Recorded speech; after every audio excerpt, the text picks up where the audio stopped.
Good morning, children. So, today, what are we going to do? Albert Einstein at school. Very interesting story. But before I begin, I'm going to quote Albert Einstein. The world will not be destroyed by those who do evil, but by those who watch them without doing anything. Autobiography of Albert Einstein. This is extra information which I am giving you. It is not there in your textbook. So go through it. Okay, you will enjoy. You'll at least this will add to your knowledge. So remember, this is extra information. Okay, not there in the story, not there in your textbook. Okay, so let's begin. Albert Einstein was born at Ulm in Württemberg, Germany on March 14, 1879. So, Württemberg, Germany, he was born there. 6 weeks later, the family moved to Munich, where he later on began his schooling at this place, Luitpold Gymnasium. See, sounds like some gym, okay, gymnasium, but it says schooling at Luitpold Gymnasium. Later they moved to Italy and Albert continued his education around Switzerland, and in 1896 he entered the Swiss Federal Polytechnic School in Zurich to be trained as a teacher in physics and mathematics. See, he was very much interested in physics and mathematics, his favorite subjects. In 1901, in that year, he gained his diploma, he acquired Swiss citizenship, and as he was unable, there, so what did he do?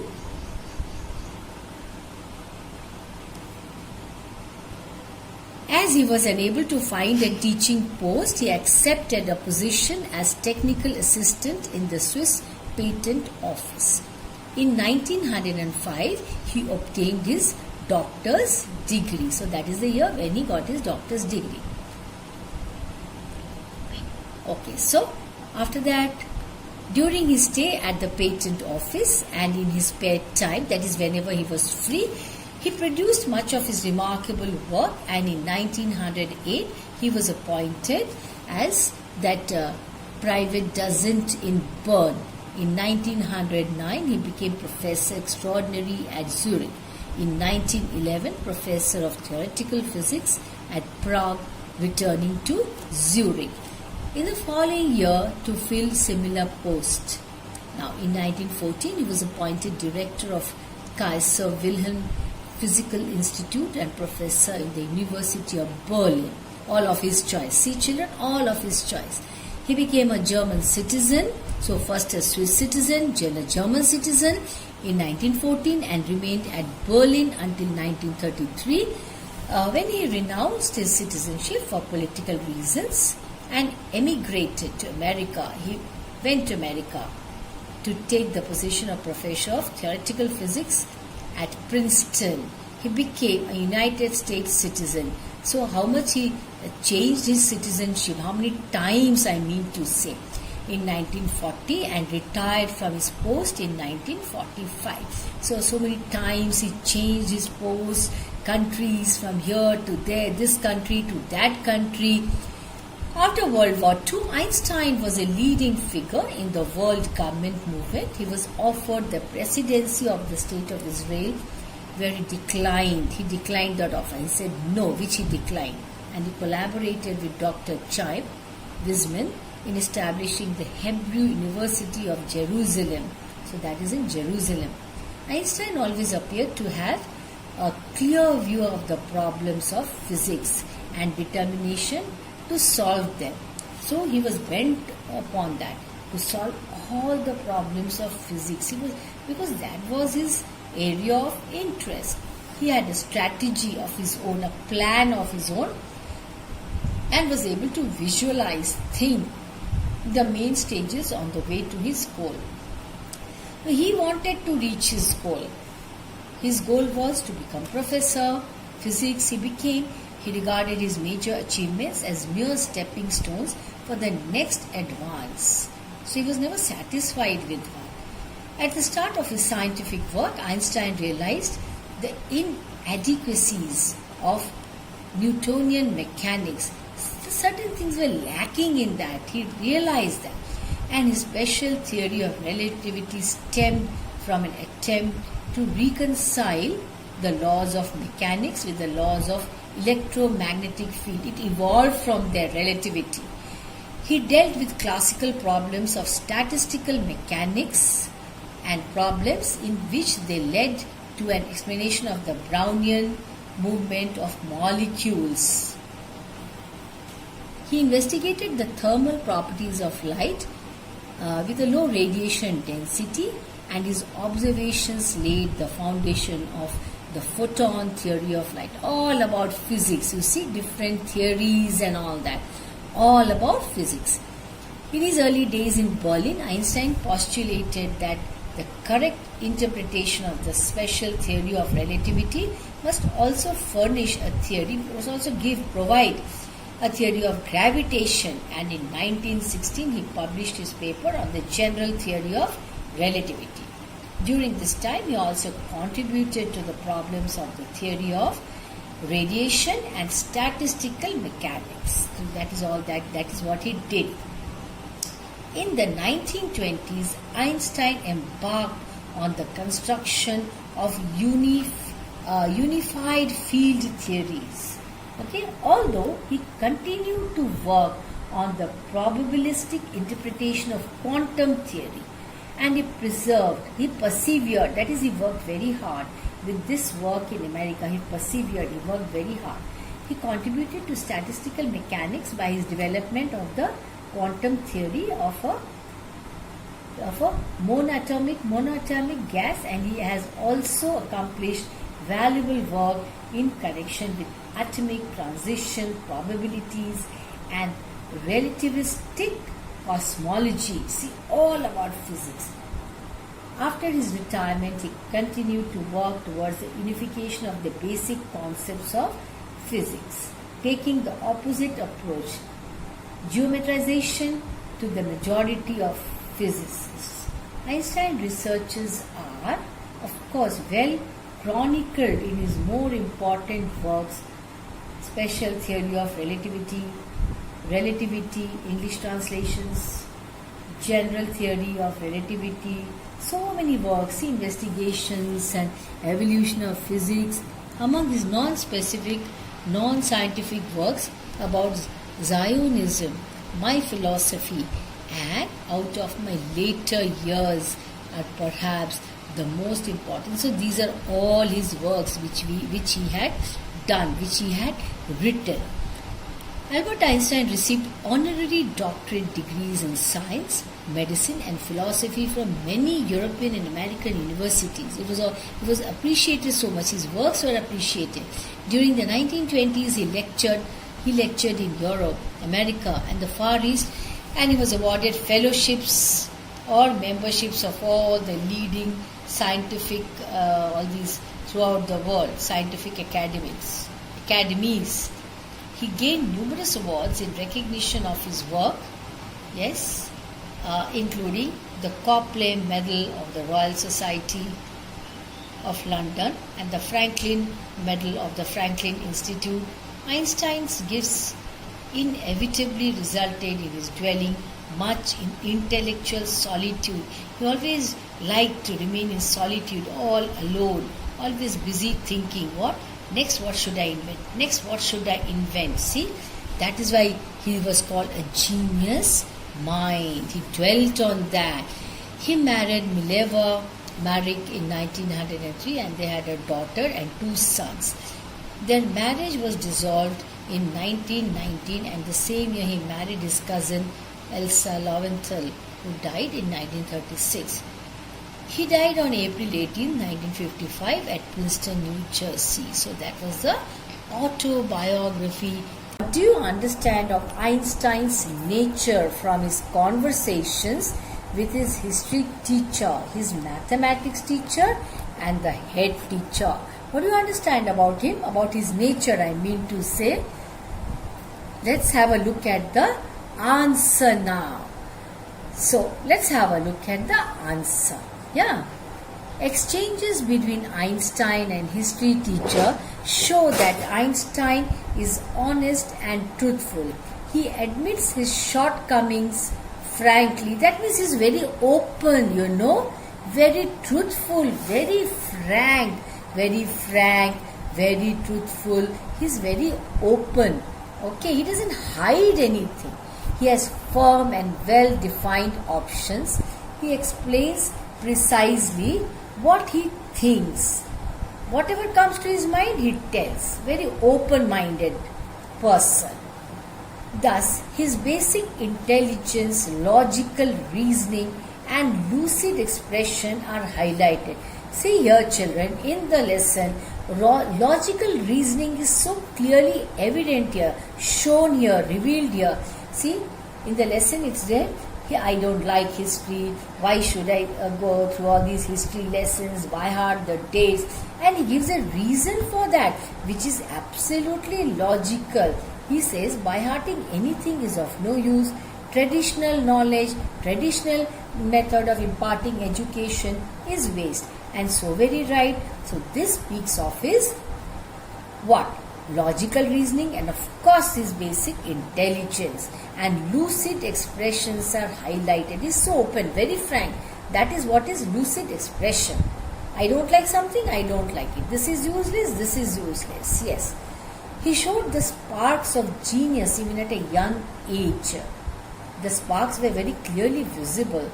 His way of talking, that itself revealed that he was a genius. His maths teacher had a high opinion of him. He went to the extent of saying, I can't teach you more and probably you will soon be able to teach me. See, imagine a teacher telling a student, I don't know more than this. Next, I think you are going to teach me. What does this tell? That means his knowledge about that subject, mathematics, was so much more than the teacher. See, that was his area of interest.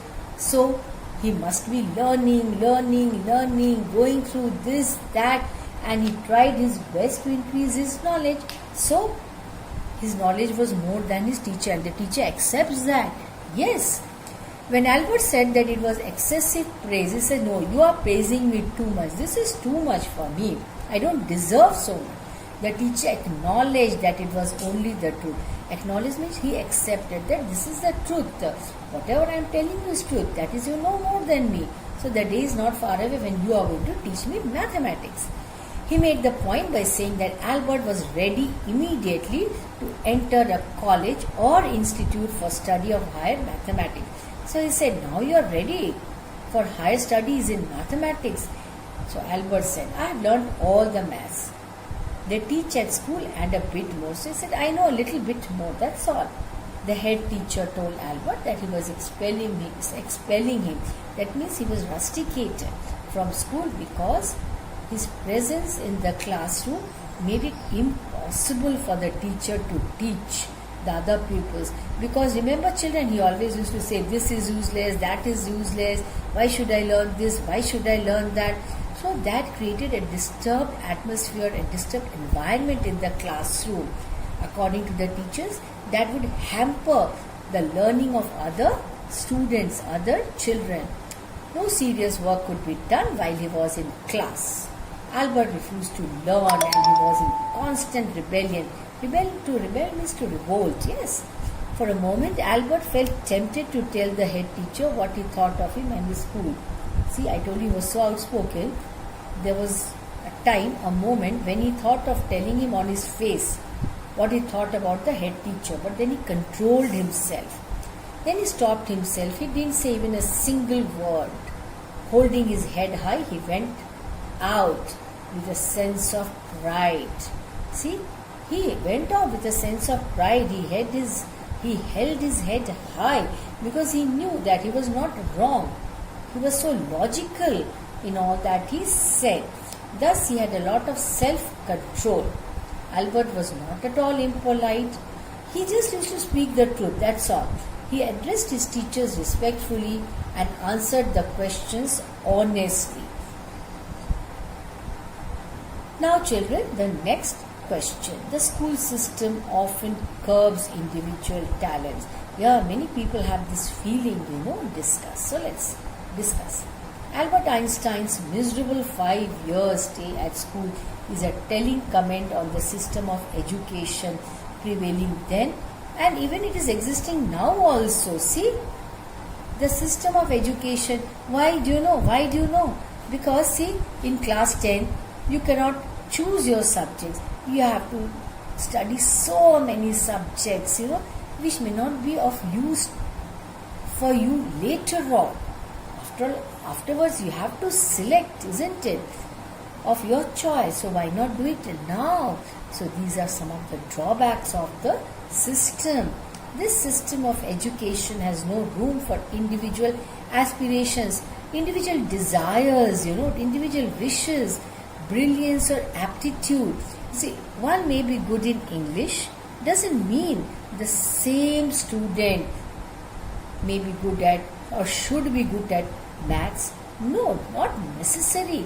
So we must guide and teach according to that. The choice should be given to the children so that the children's the capabilities, the abilities, intelligence, they bloom and blossom. That is, they should be given that opportunity, It discourages genius and originality and encourages mechanical dullards or the so-called average students. So this should not be appreciated at all, encouraged at all.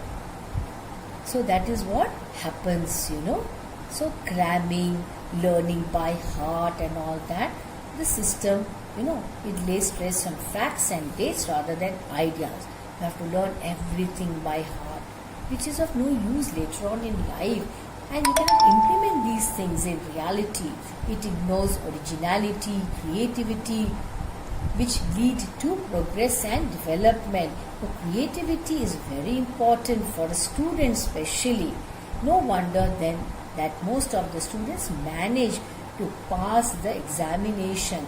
That means they study just for the sake of passing examination. By cramming means close your eyes and learn by heart. That is called cramming. Learning things by heart and repeating it in the exams. Whether you understand it or whether you do not understand it. Learn it, go and write it. Get marks, pass the exam, that's all. But here the purpose is actually defeated, isn't it? This is called parrot learning. You teach a parrot. Say, Amar, Amar, Amar, Amar. Doesn't know who is Amar, what is Amar, what does it mean. So blindly it repeats. That is called parrot learning. Or learning without understanding. I told you, doesn't know what it means. Why the person has to say that, learn all that, but blindly keep learning. This may help to get the diploma but fails to enrich the mind or inculcate ideas. It is just basically to get a degree, that's all. But education actually is nil there in such a case. Knowledge, I mean to say. Okay? Okay.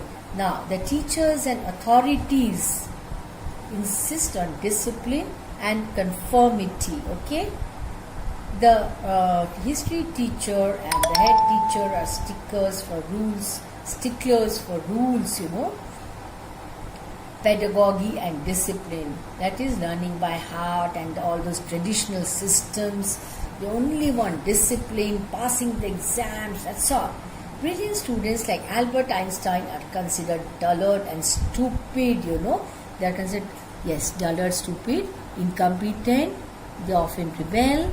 And their present makes it impossible for the other pupils, to learn. That is, it creates a disturbing environment for the others.